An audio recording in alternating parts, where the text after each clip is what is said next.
Yadgir PSI Parashurama ಸಾವಿನ ಸುತ್ತ ಅನುಮಾನದ ಹುತ್ತವೇ ಬೆಳೀತಾ ಇದೆ. ಕಾಂಗ್ರೆಸ್ ಶಾಸಕನ ಕಿರುಕುಳಕ್ಕೆ ಬಲಿಯಾದರ ಅಧಿಕಾರಿ ಪೋಸ್ಟಿಂಗ್ ಆಗಿ ಪದೇ ಪದೇ ಹಣಕ್ಕೆ ಕಿರುಕುಳ ನೀಡ್ತಾ ಇದ್ದ ಅನ್ನೋ ಆರೋಪ ಕೇಳಿಬಂದಿದೆ. ಕಾಂಗ್ರೆಸ್ ಶಾಸಕನ ಮೇಲೆ ಶಾಸಕನ ಕಿರುಕುಳದಿಂದ ಮಾನಸಿಕ ಖಿನ್ನತೆಗೆ ಒಳಗಾಗಿದ್ರು. ಮಾನಸಿಕ ಖಿನ್ನತೆಗೆ ಒಳಗಾಗಿ ಹೃದಯಾಘಾತದಿಂದ ಸಾವನ್ನಪ್ಪಿದ್ದಾರೆ ಅನ್ನೋ ಆರೋಪ ಕೇಳಿ ಬರ್ತಾ ಇದೆ. ಶಾಸಕ ಚೆನ್ನಾರೆಡ್ಡಿ ಪಾಟೀಲ್ ಆತನ ಪುತ್ರ ಪಂಪನಗೌಡ ವಿರುದ್ಧ ದೂರು ದಾಖಲಾಗಿದೆ. ಮೃತ ಪಿಎಸ್ಐ ಪರಶುರಾಮ ಪತ್ನಿ ಶ್ವೇತಾ ಈ ದೂರನ್ನು ಕೊಟ್ಟಿದ್ದಾರೆ. ಯಾದಗಿರಿ ಎಸ್ಪಿ ಸಂಗೀತಾ ಅವರಿಗೆ ದೂರು ಸಲ್ಲಿಕೆ ಮಾಡಿದ್ದಾರೆ ಪಿಎಸ್ಐ ಪತ್ನಿ. ದೂರು ಕೊಟ್ಟ 17 ಗಂಟೆಗಳ ಬಳಿಕ ಕೊನೆಗೂ ಪ್ರಕರಣ ದಾಖಲಾಗಿದೆ. ದೂರು ಕೊಟ್ಟಿದ್ದು 17 ಗಂಟೆಗಳ ಮುನ್ನ. ಅದು ಪಿಎಸ್ಐ ಸತ್ತಿದ್ದಾರೆ ಅನ್ನುವಂಥದ್ದು. ಪಿಎಸ್ಐ ತೀರ್ಕೊಂಡಿದ್ದಾರೆ ಅಂತ ದೂರು ಕೊಟ್ಟರು ದೂರು ದಾಖಲು ಮಾಡಿಕೊಳ್ಳೋದಕ್ಕೆ 17 ಗಂಟೆಗಳು ಬೇಕಾಯಿತು. What a tragedy. ಪೊಲೀಸರಿಗೆ ರಕ್ಷಣೆ ಇಲ್ಲ ರೀ. ಪೊಲೀಸರಿಗೆ ಶಾಸಕರ ವಿರುದ್ಧ ದೂರು ದಾಖಲಾಗಿದೆ. ದೂರು ಕೇಳಿ ಬರ್ತಾ ಇದೆ. ಪೋಸ್ಟಿಂಗೋಸ್ಕರ ದುಡ್ಡು ಕೇಳಿದ್ದಾರೆ. ಹಾಗಾಗಿ ಹೃದಯಾಘಾತಗೊಂಡು ನನ್ನ ಪತಿ ಹೃದಯಾಘಾತದಿಂದ ಸಾವನ್ನಪ್ಪಿದ್ದಾರೆ ಅನ್ನುವಂಥ ಆರೋಪ ಕೈ ಶಾಸಕನ ವಿರುದ್ಧ ಈಗ ದೂರು ಕೇಳಿ ಬರ್ತಾ ಇದೆ. 17 ಗಂಟೆಗಳ ನಂತರ ದೂರು ದಾಖಲಾಗಿದೆ. ಎಷ್ಟು ಒತ್ತಾಯ ಮಾಡಿದ್ರು MLA ಅವ್ರು ಬಂದಿಲ್ಲ, ಅವ್ರ ಮಗ ಬಂದಿಲ್ಲ, ತಪ್ಪು ಮಾಡಿದವರು ಬಂದಿಲ್ಲ. ಇಷ್ಟು ಜನ ಇದ್ದಾರೆ ಅಲ್ಲಿ, ಇಷ್ಟು ಜನ ನ್ಯಾಯಕ್ಕಾಗಿ ಹೋರಾಡ್ತಿದ್ದಾರೆ. ವೆಹಿಕಲ್ಸ್ ಎಲ್ಲ ನಿಂತಿದೆ, ಸ್ಟ್ರೈಕ್ ಆಗ್ತಿದೆ. ಅವ್ರು ಇನ್ನೂ ಬರೋಕ್ಕೆ ರೆಡಿ ಇಲ್ಲ. ಅವ್ರು ತಪ್ಪು ಮಾಡಿದ್ದಾರೆ. ದುಡ್ಡು ಕೊಟ್ಟಿಲ್ಲ ಅಂತ ಅವ್ರು ಏನೂ ತಪ್ಪು ಮಾಡಲಾರ್ದೆ ಪೋಸ್ಟಿಂಗಿಂದ ತೆಗೆಸಿದ್ರು. ಕ್ರೈಮ್ ಕೇಳಿದರು, ಕ್ರೈಮ್ನೂ ಕೊಟ್ಟಿಲ್ಲ ಅವ್ರಿಗೆ. ವೇಟಿಂಗಲ್ಲಿ ಇಟ್ಟರು ಪೋಸ್ಟಿಂಗು. ನಿನ್ನೆ ರಿಲೀವ್ ಆಗಿದ್ದಾರೆ ಸರ್. 1 ಆಗಸ್ಟ್ಗೆ ರಿಲೀವ್ ಆಗಿದ್ದಾರೆ. 2ಗೆ ಡೆತ್ ಆಗಿದ್ದಾರೆ. ಇನ್ನೂ ಕೊಡ್ತಿಲ್ಲ ಅವ್ರನ್ನ. ನಮಗೆ ಒಳಗಡೆ ಕರ್ಕೊಂಡೋಗಿದ್ದಾರೆ. ಎಸ್ ಪಿ ಮೇಡಮ್ನ ನಂಬಿ ನಾವು ಪ್ರೈವೇಟ್ ಹಾಸ್ಪಿಟಲಿಂದ ಗೌರ್ಮೆಂಟ್ ಹಾಸ್ಪಿಟಲಿಗೆ ಬಂದ್ವಿ. ಶಿಫ್ಟ್ ಮಾಡಿಸಿದ್ರು FIR ಮಾಡ್ತೀನಿ ಅಂತ. ಇನ್ನೂ ಬಂದಿಲ್ಲ. FIR ಇಲ್ಲ ನಮಗೆ. ಕಾರ್ಯನಿರ್ವಹಣೆ ಮಾಡಿದಂಥ ಸ್ಟೇಷನಲ್ಲಿ ನಿಮಗೆ ನ್ಯಾಯ ಸಿಗ್ತಾ ಇಲ್ಲ. ನಮಗೆ ನ್ಯಾಯ ಸಿಗ್ತಿಲ್ಲ. ಒಂದು ಪ್ರಾಂಪ್ಟ್ ಆಫೀಸರ್ಗೆ ನ್ಯಾಯ ಸಿಗ್ತಿಲ್ಲ ಅಂದರೆ ಪಬ್ಲಿಕ್ಗೆ ಏನು ನ್ಯಾಯ ಸಿಗುತ್ತೆ ಇಲ್ಲಿಂದ? ನಮಗೆ ಕೊಡಿಸಿ, FIR ಕೊಡಿಸಿ ಸರ್. ಏನು ಆಗ್ಬೇಕಂತ ಹೇಳ್ತೀರಿ? ನಮಗೆ FIR ಬೇಕು. ಯಾರ ಮೇಲೆ FIR ಆಗ್ಬೇಕಂತ? MLA ಮೇಲೆ, MLA ಅವ್ರ ಮಗನ ಮೇಲೆ, ಇಬ್ಬರ ಮೇಲೆ FIR ಬೇಕು. ಅವ್ರು ಅರೆಸ್ಟ್ ಆಗಬೇಕು. ಅವ್ರು ತಪ್ಪು ಮಾಡಿದ್ದಾರೆ. ಇಲ್ಲ ಏನು ಹೇಳ್ತಾ ಇದ್ರಮ್ಮ ಈ ಟ್ರಾನ್ಸ್ಫರ್ ವಿಚಾರದಲ್ಲಿ ಈ ಥರ ಶಾಸಕ ಹೇಳಿದ್ರು ಅಂತ ಏನು ಹೇಳಿದ್ರು ನಿಮಗೆ? ಅವ್ರು ತುಂಬ ನೋವುಗೊಂಡಿದ್ದಾರೆ ಸರ್. ಪಾಪ ಸಿಕ್ಕಾಪಟ್ಟೆ ಬೇಜಾರಾಗ್ತಿದ್ರು. ನಾವು, ನಮ್ಮ ಅತ್ತೆ, ನಮ್ಮ ಪೇರೆಂಟ್ಸು ಎಲ್ಲ ಕಲಿತು ಧೈರ್ಯ ಹೇಳ್ತಿದ್ವಿ. ಏನು ಸರ್ ಹಿಂಗಾಗ್ಬಿಟ್ಟಿದೆ. ನೀವು ಇಷ್ಟು ಜನ ಇದ್ದು ನ್ಯಾಯ ಕೊಡಿಸಿಲ್ಲ ಅಂದರೆ ಹೆಂಗೆ ಹೇಳಿ? ನನಗೆ ನ್ಯಾಯ ಕೊಡಿಸಿ. ತಪ್ಪಿತಸ್ಥರು ಎಂಥ ಪ್ರಭಾವ ಇದ್ರು ಅವ್ರ ಮೇಲೆ ಆ್ಯಕ್ಷನ್ ಆಗ್ಬೇಕಂತ ಹೇಳ್ತಾರೆ. ಆ್ಯಕ್ಷನ್ ಆಗಬೇಕು. ಅವ್ರು ಬರಬೇಕು. You should feel sorry to him. ಅವಾಗ ತಾನೇ ಎದ್ದೇಳೋದಿಲ್ಲ. ಅವ್ರ ಮೇಲೆ FIR ಆಗಬೇಕು. ಊಟ ಇಲ್ಲ, ನೀರಿಲ್ಲ, ಏನೂ ಇಲ್ಲ ಸರ್. FIR ಆದಮೇಲೆ ಎಲ್ಲ ಆಗೋದು. ಎಷ್ಟು ಒತ್ತಾಯ.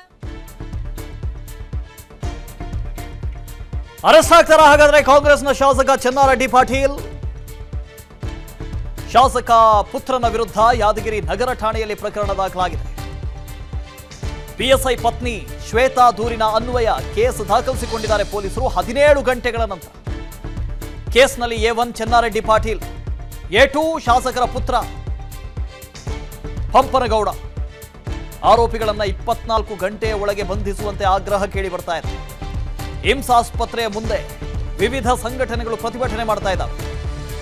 FIR ದಾಖಲಾದರೂ ಹೋರಾಟಗಾರರು ಪ್ರೊಟೆಸ್ಟ್ ಬಿಡ್ತಾ ಇಲ್ಲ, ಮಣಿತಾ ಇಲ್ಲ. ಪ್ರಕರಣವನ್ನ CBI ತನಿಖೆಗೆ ಕೊಡಿ ಅಂತ ಹೋರಾಟಗಾರರು ಆಗ್ರಹಿಸ್ತಾ ಇದ್ದಾರೆ. ಎಲ್ಲಿ ಕರ್ತವ್ಯ ನಿರ್ವಹಿಸಿದ್ರು ಅದೇ ಠಾಣೆಯಲ್ಲಿ ಅವ್ರಿಗೆ ನ್ಯಾಯ ಸಿಗ್ತಾ ಇಲ್ಲ. ಪೋಸ್ಟಿಂಗ್ ಬೇಕಾ? ಎಲ್ಲಾದ್ರೂ ಪೋಸ್ಟ್ ಆಗಬೇಕಾ? ದುಡ್ಡು ಕೊಡು. ಇಲ್ಲಾಂದ್ರೆ ಪೋಸ್ಟಿಂಗ್ ಇಲ್ಲ, ಯಾವ ಪೋಸ್ಟು ಇಲ್ಲ.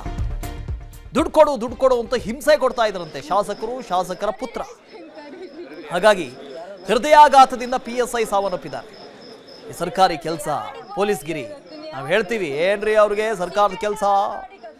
ಸರ್ಕಾರದಿಂದ ವಾಹನಗಳು ಬರ್ತವೆ, ವೆಹಿಕಲ್ಸ್ ಕೊಡ್ತಾರೆ, ಸಂಬಳ ಕೊಡ್ತಾರೆ, ಇನ್ನೇನು. ಆದರೆ ಅವರು ಅನುಭವಿಸುವಂಥ ಕಷ್ಟ ಇದೆಯಲ್ಲ ನೋಡಿ, ಇಂಥ ಕಷ್ಟ, ಇಂಥ ಟ್ರಾಜಿಡಿ. ನಾಗಪ್ಪ ಮಾಲಿ ಪಾಟೀಲ್ ಇದ್ರ ಬಗ್ಗೆ ಡೀಟೇಲ್ಸನ್ನು ಕೊಡ್ತಾ ಹೋಗ್ತಾರೆ. ಫೋನೋದಲ್ಲಿ ಜಾಯ್ನ್ ಆಗ್ತಾ ಇದ್ದಾರೆ. ನಾಗಪ್ಪ, ಆಗಿದ್ದೇನು? ಸದ್ಯ ಪ್ರತಿಭಟನೆಗಳು ನಡೀತಾ ಇದೆ. ಪ್ರತಿಭಟನಾ ಸ್ಥಳಕ್ಕಾದರೂ ಶಾಸಕರು ಬಂದಿದ್ದಾರಾ? ಇಡೀ ಆರೋಪದ ಬಗ್ಗೆ ಅವರು ಏನು ಹೇಳ್ತಾರೆ? ವಾಸುದೇವ್, ಇದು ನಿನ್ನೆ ಈ ಘಟನೆ ಏನು ಯಾದಗಿರಿ ನಗರ ಠಾಣೆಯಲ್ಲಿ ಸುಮಾರು 7 ತಿಂಗಳಿಂದ ಕಾರ್ಯನಿರ್ವಹಣೆ ಮಾಡಿದಂತ PSI ಪರಶುರಾಮ್ ಅವರು ಕ್ವಾರ್ಟರ್ಸ್ ನಲ್ಲಿ ನಿನ್ನೆ ನಿಧನರಾಗ್ತಾರೆ. ಈ ಪ್ರಕರಣ ನಂತರ ಏನಂತಂದ್ರೆ ಹಲವಾರು ಸಂಘಟನೆಗಳು ಕೂಡ ಈ ಪ್ರಕರಣದಲ್ಲಿ ಪ್ರಮುಖವಾಗಿ ಯಾದಗಿರಿ ಶಾಸಕ ಚೆನ್ನಾರೆಡ್ಡಿ ಪಾಟೀಲ್ ತುನ್ನೂರ್, ಅದೇ ರೀತಿಗೆ ಅವರ ಪುತ್ರ ಅವರ ಕಾರಣದಿಂದ ಹೀಗಾಗಿ PSI ಪರಶುರಾಮ್ ಅವರು ಮೃತಪಟ್ಟಿದ್ದಾರೆ. ಹೀಗಾಗಿ ಪ್ರಮುಖವಾಗಿ ಅವರ ಮೇಲೆ ಯಾರು ಆರೋಪಿಗಳಿದ್ದಾರೆ ಆ ಆರೋಪಿಗಳ ಮೇಲೆ ಕೇಸ್ ದಾಖಲಿಸಬೇಕೆಂದು ನಿನ್ನೆಯಿಂದ ಸಾಕಷ್ಟು ಏನಂತಂದ್ರೆ ವಿವಿಧ ದಲಿತ ಸಂಘಟನೆಗಳಿರುವುದು ಅನೇಕ ಸಂಘಟನೆಗಳ ಮುಖಂಡರು ಕೂಡ ಪ್ರತಿಭಟನೆ ನಡೆಸಿದರು. ಆದ್ರೆ ಪ್ರತಿಭಟನೆ ನಡೆಸಿ ಸುಮಾರು 17 ಗಂಟೆ ನಂತರ ಇಂದು ಏನಂತಂದ್ರೆ ಈಗ ಯಾದಗಿರಿ ನಗರ ಠಾಣೆಯಲ್ಲಿ ಯಾದಗಿರಿ ಶಾಸಕ ಚೆನ್ನಾರೆಡ್ಡಿ ಪಾಟೀಲ್ ತುನ್ನೂರ್ ಅದೇ ರೀತಿಗೆ ಅವರ ಪುತ್ರ ವಿರುದ್ಧ ಕೂಡ ಕೇಸ್ ದಾಖಲಾಗಿದೆ. ಈಗಾಗಲೇ ಕೇಸ್ ದಾಖಲಾಗಿದ ನಂತರ ಪ್ರಮುಖವಾಗಿ ಈಗ ಯಾರ ಆರೋಪಿಗಳಿದ್ದಾರೆ ಇಬ್ಬರನ್ನು ಕೂಡ 24 ಗಂಟೆಯಲ್ಲಿ ಅರೆಸ್ಟ್ ಮಾಡಬೇಕು. ಅದೇ ರೀತಿಯಾಗಿ ಈ ಪ್ರಕರಣವನ್ನು ಸಿಬಿಐಗೆ ಒಪ್ಪಿಸಬೇಕೆಂದು ಪ್ರತಿಭಟನೆ ನಿರತರು ನಾಗಪ್ಪ, ಇಲ್ಲಿ ಶಾಸಕರು ಮಾಡಿದ್ದು ಏನು ಅಂತ, ಶಾಸಕರ ಮೇಲಿರುವಂತಹ ಆರೋಪ ಏನು? Point number 1. Point number 2, FIR ಆಗಿದ್ರೆ ಆ FIR ನಲ್ಲಿ ಶಾಸಕರ ಮೇಲೆ ಏನೆಲ್ಲ ಆರೋಪಗಳನ್ನು ಮಾಡಿದ್ದಾರೆ, ಅವೆಲ್ಲ ಸೆಕ್ಷನ್ಗಳನ್ನು ಹಾಕಿದ್ದಾರೆ, ಏನಾದರೂ ಮಾಹಿತಿ ಇದೆಯಾ? ವಾಸುದೇವ್, ಏನಂತಂದ್ರೆ ಈ ಪ್ರಕರಣದಲ್ಲಿ ಈಗಲೇ ಯಾದಗಿರಿ ನಗರ ಠಾಣೆಯಲ್ಲಿ ಕೆಲಸ ಮಾಡುತ್ತಾ ಇರುವಂತ ಪರಶುರಾಮ್ ಅವರು 1 ವರ್ಷದ ಅವಧಿವರೆಗೆ ಕೆಲಸ ಮಾಡಬೇಕು. ಆದರೆ ಏಕೈಕಿ ಕಾನೂನು ನಿಯಮವನ್ನು ಮೀರಿ ಅವರಿಗೆ ವರ್ಗಾವಣೆ ಮಾಡ್ತಾರೆ, ಅವರನ್ನು ಚಂದ್ ಸ್ಟೇಷನ್ಗೆ ವರ್ಗಾವಣೆ ಮಾಡ್ತಾರೆ. ಆದ್ರೆ ಇನ್ನು ಅವಧಿ ಇದ್ರೂ ಕೂಡ ಅವಧಿ ಪೂರ್ವ ಯಾಕೆ ನನ್ನನ್ನು ಟ್ರಾನ್ಸ್ಫರ್ ಮಾಡ್ತೀರಿ, ನನ್ನನ್ನು ಮತ್ತೆ ಅದೇ ಸ್ಟೇಷನ್ ಅಲ್ಲಿ ಕಾರ್ಯನಿರ್ವಹಣೆ ಮಾಡ್ತಾರೆ ಅಂತಂದ್ರೆ ಶಾಸಕರು ಎಲ್ಲೋ ಒಂದ್ ಕಡೆ ಸುಮಾರು 30 ಲಕ್ಷ ರೂಪಾಯಿ ಹಣ ಕೊಟ್ರೆ ನೀವು ಆ ಸ್ಟೇಷನ್ ಅಲ್ಲಿ ಮುಂದುವರಿತೀರಿ, ಇಲ್ಲದಿದ್ರೆ ಇಲ್ಲ. ಅದೇ ರೀತಿಯಾಗಿ ಅವರು ಕೂಡ ಶಾಸಕರ ಹತ್ರ ಖುದ್ದು ಹೋದಾಗ ಕೂಡ ಶಾಸಕರು ಪರಶುರಾಮ್ ಅವರು ಕೂಡ ನಿಂದಿಸಿ ಸಾಕಷ್ಟು ತರಾಟೆ ತೆಗೆದುಕೊಂಡಿದ್ದಾರೆ ಎಂದು ಅವರ ಪತ್ನಿ ಅವರು ಕೂಡ FIR ನಲ್ಲಿ ಕೂಡ ನೀಡಿದಂತ ದೂರಿನಲ್ಲಿ ಉಲ್ಲೇಖವಿದೆ. ಹೀಗಾಗಿ ಶಾಸಕರು ಹಣ ಕೊಟ್ಟಿದ್ದಾರೆ, ಆದ್ರೆ ಹಣ ಕೊಡದ ಕಾರಣ ಅವರು ನಮ್ಮನ್ನು ವರ್ಗಾವಣೆ ಮಾಡಿದ್ದಾರೆ. ಹೀಗಾಗಿ ಈ ಏನು ಶಾಸಕರು ನಿಂದನೆ ಮಾಡಿದ್ರು, ಇದರಿಂದ ಖಿನ್ನತೆಗೊಳಗಾಗಿ ನಮ್ಮ ಪತಿರಾಯ ಪರಶುರಾಮ್ ಅವರು ಕೂಡ ಮೃತಪಟ್ಟಿದ್ದಾರೆ ಅಂತ ಅವರ ಪತ್ನಿಯವರು ಕೂಡ ದೂರ. ಈಗ FIR ಹಾಕಿದ ಹೌದಾ? 17 ಗಂಟೆಗಳ ನಂತರ FIR ಆಗಿದೆ ಅಂತ ಮಾಹಿತಿ. FIR ಹಾಕಿದಾರಾ? FIR ನಲ್ಲಿ ಏನೆಲ್ಲ ಸೆಕ್ಷನ್ಸ್, ಏನ್ ಕತೆ ಅಂತ ಏನಾದ್ರು ಗೊತ್ತಾಗಿದೆಯಾ? ವಾಸುದೇವ್, ಸುಮಾರು ಈ ಘಟನೆ ನಡೆದು ಸುಮಾರು 17 ಗಂಟೆ ನಂತರ ವಿವಿಧ ದಲಿತ ಪರ ಸಂಘಟನೆ, ವಿವಿಧ ಸಂಘಟನೆಗಳು ಪ್ರತಿಭಟನೆ ಮಣಿದು ಈಗಲೇ ಯಾದಗಿರಿ ನಗರ ಠಾಣೆಯಲ್ಲಿ ಶಾಸಕ ಚೆನ್ನಾರೆಡ್ಡಿ ಪಾಟೀಲ್ ತುನ್ನೂರ್ ಅದೇ ರೀತಿಗೆ ಅವರ ಪುತ್ರ ಅಂತ ಪಂಪನಗೌಡ ಅವರ ವಿರುದ್ಧ ಕೂಡ ಪ್ರಕರಣ ದಾಖಲಾಗಿದೆ. ಪ್ರಮುಖವಾಗಿ 108 BNS ಕಾಯ್ದೆ ಪ್ರಕಾರ ಕೂಡ ಪ್ರಕರಣ ದಾಖಲಾಗಿದೆ. ಅದೇ ರೀತಿಯಾಗಿ ಜಾತಿ ನಿಂದನೆ ಪ್ರಕರಣ ದಾಖಲಾಗಿದೆ. ಈ ಕೇಸ್ ದಾಖಲಾದ ನಂತರ ಆದಷ್ಟು ಬೇಗ ಆತನನ್ನು ಅರೆಸ್ಟ್ ಮಾಡಬೇಕೆಂದು ಕುಟುಂಬಸ್ಥರು ಕೂಡ ಒತ್ತಾಯ ಮಾಡಿದ್ದಾರೆ. ಅದೇ ರೀತಿಯಾಗಿ ಸಂಘಟನೆಗಳ ಮುಖಂಡರು ಕೂಡ ಒತ್ತಾಯ ಮಾಡಿದ್ದಾರೆ. Vasudev, okay, thank you Nagappa. ಯಾದಗಿರಿಯಲ್ಲಿ PSI ಪರಶುರಾಮ್ ಸಾವು ಪ್ರಕರಣಕ್ಕೆ ಸಂಬಂಧಪಟ್ಟ ಹಾಗೆ ನಮಗೆ ಪ್ರಶ್ನೆ ಕೇಳುವಂತೆ ಇರಿ, ಕೇಳಿ. ಅಧಿಕಾರಿ ನಿಧನ ಆಗಿದ್ದು ಯಾಕೆ? ಗೃಹ ಸಚಿವ ಜಿ ಪರಮೇಶ್ವರ್ಗೆ ಕುಮಾರಸ್ವಾಮಿ ಪ್ರಶ್ನೆ ಮಾಡಿದ್ದಾರೆ. ಹಣದ ವಿಚಾರಕ್ಕಾಗಿ ಮೃತಪಟ್ಟಿದ್ದಾರೆ ಅಂತ ಪತ್ನಿ ಆರೋಪ ಮಾಡ್ತಾ ಇದ್ದಾರೆ. PSI ಪರಶುರಾಮ್ ಪತ್ನಿ ಆರೋಪ ಮಾಡ್ತಾ ಇದ್ದಾರೆ. ಗಂಡನನ್ನ ಕಳ್ಕೊಂಡು ಮಹಿಳೆ ಕಣ್ಣೀರು ಹಾಕ್ತಾ ಇದ್ದಾರೆ. ಆಯ್ತ್ರಿ, ನಮ್ಮನ್ನು ಪ್ರಶ್ನೆ ಮಾಡುವಂತೀರಿ, ಯಾಕೆ ಪರಶುರಾಮ್ ತೀರ್ಕೊಂಡಿದ್ಯಾಕೆ? ಅವ್ರ ಪತ್ನಿಗೆ ಆರೋಪ ಮಾಡ್ತಾ ಇದ್ದಾರಲ್ಲ ದುಡ್ಡು ಅಂತ, ಏನದು? ಗೃಹ ಸಚಿವರನ್ನ ಪ್ರಶ್ನೆ ಮಾಡಿದ್ದಾರೆ ಕುಮಾರಸ್ವಾಮಿ. ಈ ಸರ್ಕಾರದಲ್ಲಿ ಏನಾಗ್ತಾ ಇದೆ ಅಂತ ಪ್ರಶ್ನೆ ಮಾಡಿದ್ದಾರೆ ಕುಮಾರಸ್ವಾಮಿ ಅವರು. ಯಾದಗಿರಿ ಜಿಲ್ಲೆ ಒಬ್ಬ ಪೊಲೀಸ್ ಅಧಿಕಾರಿ ಅದು ಆತ್ಮಹತ್ಯೆ, ಅದೇನು ಮಾನಸಿಕವಾಗಿ ಅಸ್ತಿತ್ವಕ್ಕೆ ಒಳಗಾಗಿ ಮರಣ ಹೊಂದಿರತಕ್ಕಂಥದ್ದಲ್ಲ. ಅದನ್ನೇ ಹೇಳಲಿಕ್ಕೆ ಹೊರಟೆ. ಈಗ ಡಾಕ್ಟರ್ ಪರಮೇಶ್ವರ್ ಅವರಿಗೆ ಈ ವೇದಿಕೆ ಮುಖಾಂತರ ನಾನು ಒಂದು ಪ್ರಶ್ನೆಯನ್ನು ಕೇಳ್ತೇನೆ. ನಮಗೆ ನೀವು 100 ಪ್ರಶ್ನೆ ಆಮೇಲೆ ಹಾಕೊಳ್ಳಿ, ಚನ್ನಪಟ್ಟಣದಲ್ಲಿ, ರಾಮನಗರದಲ್ಲಿ, ಅಲ್ಲಿಂದ ಮೈಸೂರು, ಮಂಡ್ಯದಲ್ಲಿ ಹಾಕಿ. ನೀವು ಈ ಪ್ರಶ್ನೆಗೆ ಉತ್ತರ ಕೊಡ್ರಪ್ಪ ಪರಮೇಶ್ವರಣ್ಣ ಅವರೇ. ನೀವು ರಾಜ್ಯದ ಗೃಹ ಸಚಿವ, ನಿಮ್ಮ ಇಲಾಖೆಯಲ್ಲಿದ್ದಂತ ಒಬ್ಬ ಪೊಲೀಸ್ ಅಧಿಕಾರಿ, ನಿಮ್ಮ ಸಮಾಜಕ್ಕೆ ಸೇರಿರ್ತಕ್ಕಂಥ ಒಬ್ಬ ಪರಿಶಿಷ್ಟ ವರ್ಗಕ್ಕೆ ಸೇರಿರ್ತಕ್ಕಂಥ ಒಬ್ಬ ಅಧಿಕಾರಿ, ಆ ಅಧಿಕಾರಿ ಇವತ್ತು ನಿಧನ ಆಗಿರ್ತಕ್ಕಂಥದ್ದು. ಅವರ ಪತ್ನಿ ಹೇಳ್ತಾ ಇದ್ದಾರೆ, ಯಾವ 25 ಲಕ್ಷ ಲಂಚವನ್ನ ಕೇಳಿ ಹಣ ಕೊಡ್ಲಿಲ್ಲ ಅಂತ ಹೇಳಿ ಹಿಂಸೆ ಕೊಟ್ಟು ಇವತ್ತು ನನ್ನ ಗಂಡ ಇವತ್ತು ಮರಣ ಹೊಂದಿದ್ದಾರೆ ಅಂತಕ್ಕಂಥದ್ದು.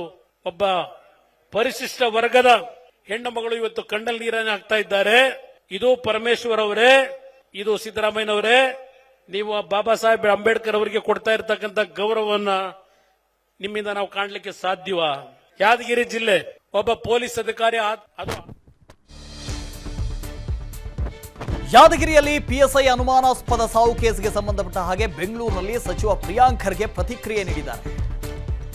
ಈಗಾಗಲೇ ನಾನು ಗೃಹ ಸಚಿವರ ಜೊತೆ ಮಾತಾಡಿದ್ದೀನಿ, ಮೃತ ಪಿಎಸ್ಐ ಪರಶುರಾಮ್ ಪತ್ನಿ ಜೊತೆಗೂ ಮಾತಾಡಿದ್ದೀನಿ. ಅವರ ಬೇಡಿಕೆಗಳು ಏನಿದೆ ಅನ್ನೋದನ್ನ ಈಡೇರಿಸ್ತೀವಿ, ಘಟನೆ ಬಗ್ಗೆ ತನಿಖೆ ಮಾಡಿಸ್ತೀವಿ ಅಂತ ಪ್ರಿಯಾಂಕ್ ಖರ್ಗೆ ಹೇಳಿದ್ದಾರೆ. ಇಲ್ಲಿ ಅವ್ರ ಬೇಡಿಕೆ, ಆ ಬೇಡಿಕೆಯನ್ನು ಈಡೇರಿಸೋದು ಇದು ಬೇಕಾಗಿಲ್ರಿ. ಅನ್ಯಾಯ ಯಾಕಾಯ್ತು? ಪೋಸ್ಟಿಂಗ್ಗೆ 30 ಲಕ್ಷ ಕೇಳ್ತಾರೆ ಅಂತ ಹೇಳಿದ್ರೆ ನೀವೇ ತಾನೇ ಆರೋಪ ಮಾಡಿದ್ದು. ರೇಟ್ ಕಾರ್ಡು ಬಿಡುಗಡೆ ಮಾಡಿ ಅಷ್ಟಕ್ಕಿಷ್ಟು ಕೇಳ್ತಾರೆ, ಇಷ್ಟಕ್ಕಷ್ಟು ಕೇಳ್ತಾರೆ. ಯಾರು ಮಾಡಿದ್ದು ಈ ಹಿಂದೆ? ನಿಮ್ಮ ಸರ್ಕಾರದಲ್ಲಿ ಮತ್ತೇನಾಗ್ತಿದೆ? ಅವ್ರು ನೋಡಿ, ಅವ್ರು ದೂರು ಕೊಟ್ಟಿರೋದನ್ನ ಆಗಲೇ ಕಂಪ್ಲೇಂಟನ್ನು ನಾವು ತಗೊಂಡಿದ್ದೇವೆ. ಅದ್ರ ತಕ್ಕಂಗೆ ಅವ್ರೇನು FIR ಆಗಬೇಕಂತ ಇದ್ರೆ ಅದನ್ನು ಕೂಡ ಪರಿಶೀಲನೆ ಮಾಡ್ತಾ ಇದ್ದಾರೆ ಗೃಹ ಸಚಿವರು ಮತ್ತು ಕಾನೂನವರು. ಆದರೆ ಯಾವುದೇ ರೀತಿಯಾದಂಥ ಡೆತ್ ನೋಟ್ ಇರ್ಬೋದು ಅಥವಾ ಬೇರೆ ಹೇಳಿಕೆ ಇರ್ಬೋದು ಇಲ್ಲ. ಆದರೆ ಒಂದು ಸಾವಾಗಿದೆ, ಅದು ಕೆಲವು ಜನ ಕಾರ್ಡಿಯಾಕ್ ಅರೆಸ್ಟ್ ಅಂತ ಇದ್ದಾರೆ, ಕೆಲವು ಜನ ಬೇರೆ ರೀತಿಯಾಗಿದೆ ಅಂತಂದರೆ ಅದೇನಿದೆ ಪೋಸ್ಟ್ಮಾರ್ಟಮ್ ಆದಮೇಲೆ ಗೊತ್ತಾಗುತ್ತೆ. ಆದರೆ ಇವಾಗ ನಾವು ಮೃತಪಟ್ಟಂಥ PSI ಅವರ ಮನೆಯವರು ಏನಿದ್ದಾರೆ ಅವರು 8 ತಿಂಗಳು ಪ್ರೆಗ್ನೆಂಟ್ ಇದ್ದಾರೆ. ಅವ್ರ ಆರೋಗ್ಯ ಇಂಪಾರ್ಟೆಂಟ್ ನಮಗೆ.